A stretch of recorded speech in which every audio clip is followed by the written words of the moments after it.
L'Éternel te bénisse, l'Éternel te bénisse et te garde, fasse lever la lumière de sa face sur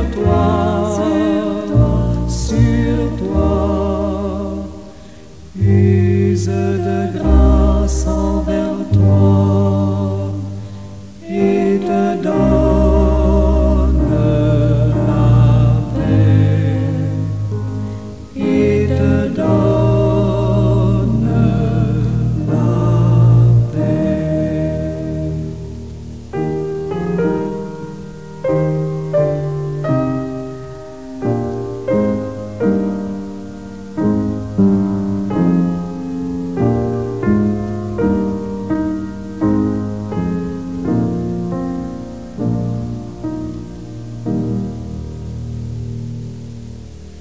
L'Éternel te bénisse, l'Éternel te bénisse et te garde, fasse lever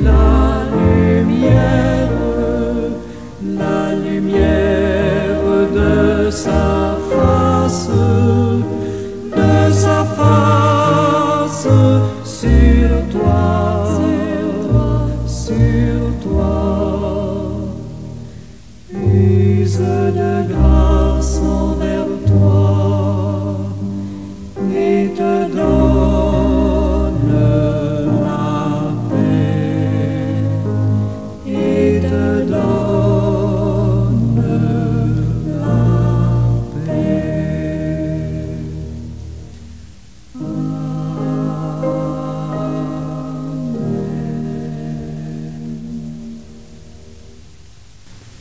Bon matin tout le monde, bonjour, que la grâce de Dieu vous soit.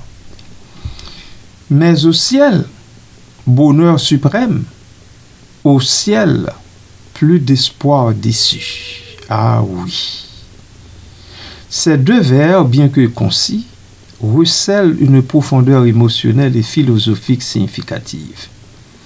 Ils expriment un désir ardent d'échapper aux déceptions terrestres et de trouver un bonheur absolu dans l'au-delà. L'analyse de ces vers nécessite une exploration de leurs thèmes centraux, de leur structure et de leur impact émotionnel. Thème central, l'opposition entre la terre et le ciel. Le contraste entre la terre et le ciel est le pilier central de ces vers. La terre, implicitement, est associée à la souffrance, aux espoirs déçus et à la frustration. Le ciel, en revanche, est présenté comme un refuge, un lieu de bonheur suprême et d'absence de déception. Cette opposition est un motif récurrent dans la littérature et la pensée religieuse, où le ciel représente souvent un idéal de perfection et de paix, en contraste avec les imperfections et les tribulations de la vie terrestre. Remercions le Seigneur pour cela. Bon Papa et tendre Père céleste en Jésus-Christ, nous venons devant toi avec un cœur rempli de gratitude. Nous voulons te dire merci pour le don précieux de la vie et pour chaque jour que tu nous offres. Ta bonté infinie et ta miséricorde nous entourent et nous remplissent de joie. Nous te remercions pour la promesse du bonheur suprême que tu as réservé au ciel pour tes enfants. Dans les moments de doute et de souffrance, nous nous rappelons que tu as préparé un lieu de paix et de joie éternelle pour ceux et celles qui t'aiment. Aide-nous, Seigneur, à vivre chaque jour en reconnaissance, à partager cette joie avec ceux et celles qui nous entourent et à garder les yeux fixés sur les promesses que tu nous as faites. Merci Seigneur pour cela. Que notre vie soit un témoignage de ta grâce et de ton amour. Béni soit ton nom. En Jésus-Christ ton Fils, nous prions. Amen.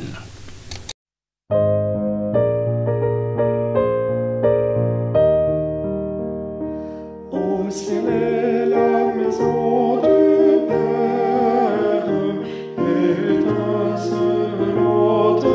de beauté, tout en elle est gloire et lumière, ineffable félicité. Vers le ciel, vers le ciel, vers le ciel, nous marchons vers le ciel. C'est au ciel, c'est au ciel, que notre héritage éternel.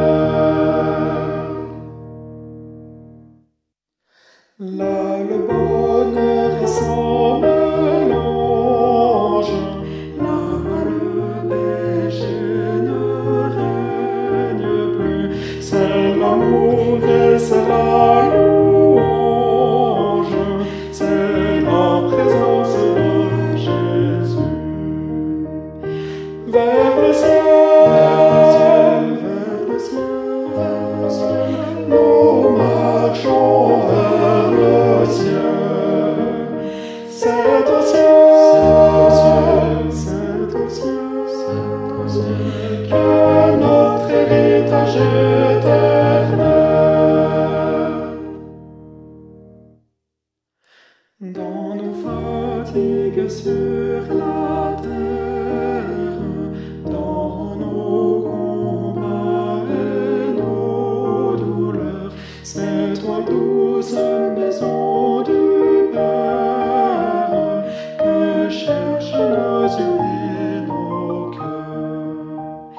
Vers le ciel, vers le ciel, vers le ciel, nous marchons vers le ciel.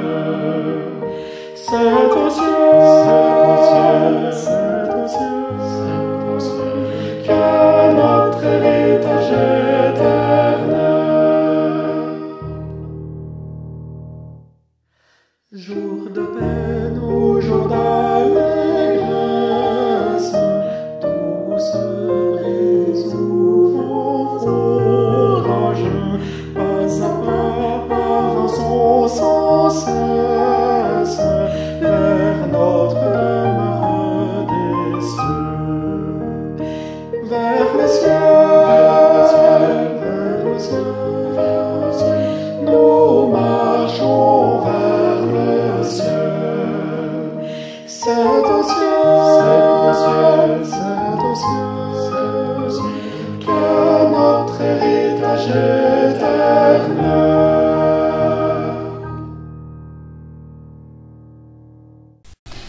Analysons ces vers.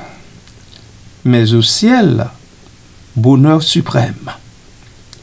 Mais, ce moment quand une rupture, une transition, il suggère que ce qui précède implicitement et même explicitement toute joie, une souffrance et toute vertu, l'orgueil que nous avons vu précédemment, eh bien, est insatisfaisant et que l'attention se tourne vers une alternative. Il introduit une idée contrastée, un espoir nouveau, au ciel. Le ciel est désigné comme le lieu de ce bonheur. Il est important de noter que le terme ciel peut avoir plusieurs connotations. Il peut s'agir du ciel physique, de l'espace infini au-dessus de nous, mais il est plus probable qu'il s'agisse d'une métaphore pour l'au-delà, le paradis, un état d'existence spirituelle. Bonheur suprême, L'adjectif suprême intensifie le bonheur. Il ne s'agit pas d'un bonheur ordinaire, mais d'un bonheur absolu, parfait, sans limite. C'est le summum du bonheur, l'état de félicité ultime. L'utilisation de ce superlatif souligne l'attrait du ciel et le désir d'échapper aux limitations terrestres. Au ciel, plus d'espoir déçu. Au ciel, répétition du terme au ciel, renforçant l'idée que le ciel est le lieu de la solution, de l'absence de souffrance. La répétition crée un effet d'insistance, soulignant l'importance du ciel comme refuge. Plus d'espoir déçu. Cette expression est le cœur du contraste avec la terre. Elle implique que la vie terrestre est caractérisée par des espoirs qui ne se réalisent pas, des rêves brisés, des aspirations frustrées. L'absence de ces déceptions au ciel est une promesse de paix et de satisfaction. Le mot « plus » indique une fin, une cessation de la souffrance liée aux espoirs déçus. Voilà, bien-aimé de Dieu.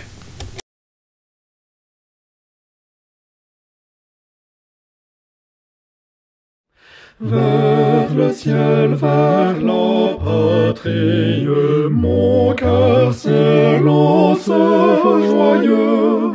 C'est là que ma bourgeoisie, le pays des bienheureux. Par-delà l'azur immense, je vois la sainte cité. Mon sauveur vers moi s'avance, ô gloire, ô félicité. Sa voix douce, harmonieuse, fait tressaillir tout mon cœur. Sa présence précieuse me comble de pur bonheur. Enfant, reçois l'héritage que j'ai préparé pour toi. Sur mon trône d'âge en âge, tu contempleras le roi. Le chant de l'agneau résonne à travers la ville d'or. On apporte une couronne du ciel le plus cher trésor. C'est ici ta récompense, me dit le céleste époux, car pendant ma longue absence, tu m'as servi jusqu'au bout. Ému, j'approche du trône et je dépose joyeux à tes pieds, Saint, ma couronne. Gloire à toi seul dans les cieux.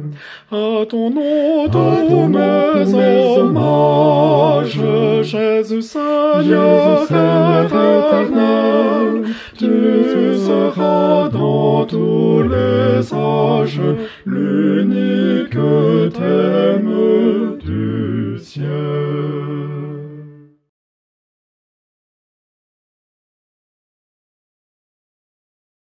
Voyons maintenant la structure de ces deux vers et leur style. Structure simple et directe. Les vers sont courts et utilisent un langage simple, ce qui les rend accessibles et percutants. La simplicité de la structure met en évidence la clarté du message. L'exclamation. L'utilisation du point d'exclamation à la fin de chaque vers exprime une émotion forte, un désir ardent. Cela peut être interprété comme un cri d'espoir, une aspiration profonde à un état meilleur.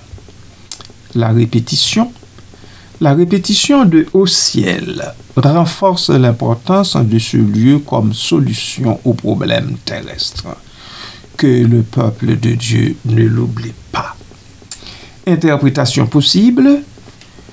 Nous voyons d'abord une perspective religieuse. Dans un contexte religieux, ces vers peuvent exprimer une foi profonde dans la vie après la mort et l'espoir de trouver la paix et le bonheur éternel au paradis. Ils peuvent refléter une croyance en la justice divine et la récompense des justes. Perspective philosophique, bien sûr, il y en a une aussi. D'un point de vue philosophique, ces vers peuvent représenter une critique de la condition humaine et une aspiration à un idéal de perfection. Ils peuvent exprimer un désir de transcender les limitations de l'existence terrestre et de trouver un sens à la vie au-delà des déceptions et des frustrations connues en ce bas monde. Et finalement, nous y voyons une perspective psychologique. Sur le plan psychologique, ces vers peuvent refléter un besoin de réconfort et d'espoir face à la souffrance et à la déception. Ils peuvent exprimer un désir de trouver un refuge intérieur, un état de paix et de sérénité qui transcende les difficultés de la vie, les difficultés de toutes les sortes auxquelles vous et moi nous faisons face à chaque pas.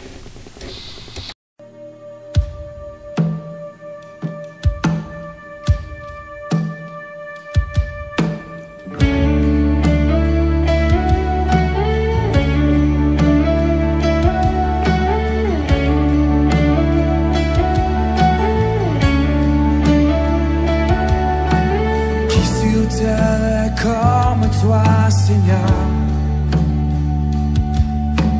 amour, beauté, infinie valeur.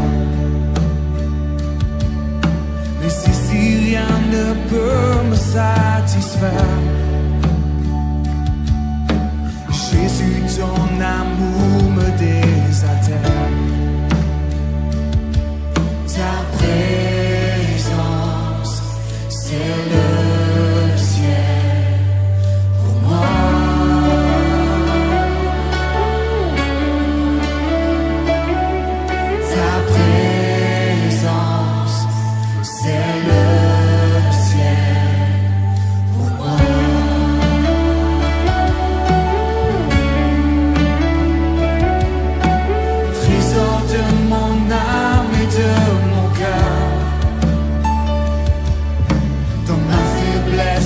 tu es ma vigueur,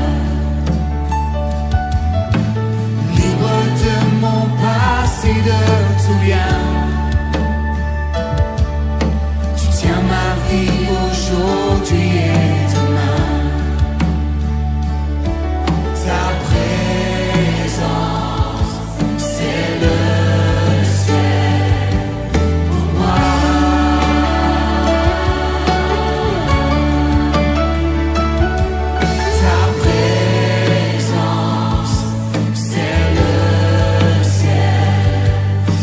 Wow.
Je marcherai chaque jour dans ta grâce,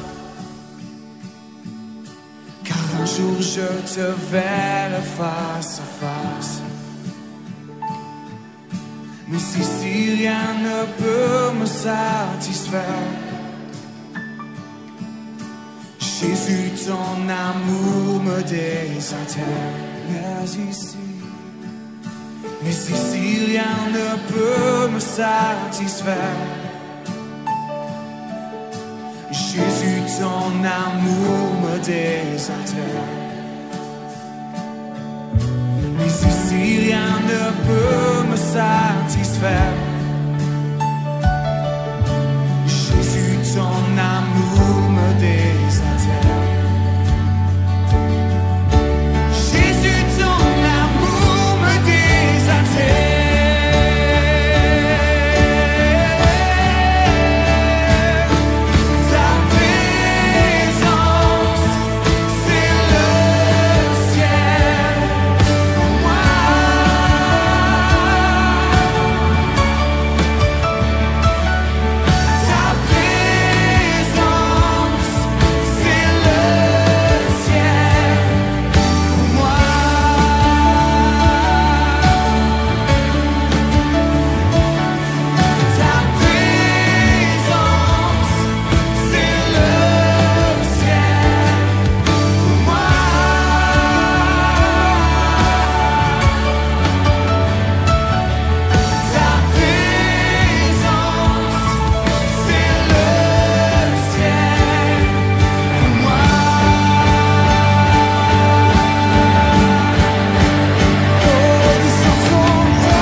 Les vers « Mais au ciel, bonheur suprême, au ciel, plus d'espoir déçu » sont une expression poignante du désir humain de transcender la souffrance et de trouver un bonheur absolu. Ils opposent la réalité terrestre, marquée par des déceptions, à un idéal céleste de paix et de satisfaction profonde. Que ce soit interprété dans un contexte religieux, philosophique ou psychologique, ces vers résonnent avec l'aspiration universelle à un état d'existence meilleur où les espoirs ne sont plus déçus et où le bonheur est suprême. Leur simplicité et leur intensité émotionnelle en font une expression puissante de l'espoir et de la foi en un avenir meilleur. Adorons le Seigneur par la prière. Ô Dieu, Père de toute lumière et source d'un amour infini, nous te bénissons avec un cœur débordant de reconnaissance et de gratitude. Car tu as préparé pour nous dans ton ciel un lieu où plus aucun espoir ne sera déçu, où chaque larme sera essuyée, où la promesse de ta fidélité brillera comme le soleil. Merci Seigneur pour cette certitude que dans ta maison, la douleur n'aura plus de pouvoir, que nos attentes les plus profondes trouveront leur accomplissement en toi, que nos cœurs, souvent meurtris sur cette terre, s'épanouiront enfin dans ta paix parfaite. Nous te louons pour Jésus, notre espérance vivante, qui, par sa croix et sa résurrection, a ouvert les portes du ciel, où règne une joie sans fin, une communion sans ombre, où ton amour comble chaque vide et guérit chaque blessure.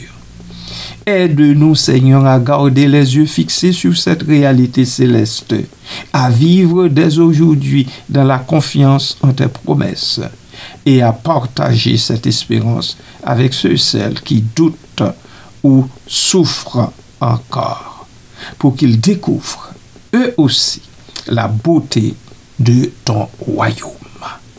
Que notre vie soit un cantique de gratitude, un témoignage de ta victoire sur le désespoir et une offrande d'amour en attendant le jour où nous te verrons face à face, là où tout sera accompli en toi pour l'éternité. Merci Seigneur Dieu, merci Christ, merci Esprit Saint, Esprit de vérité. Amen.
Qu'il te fasse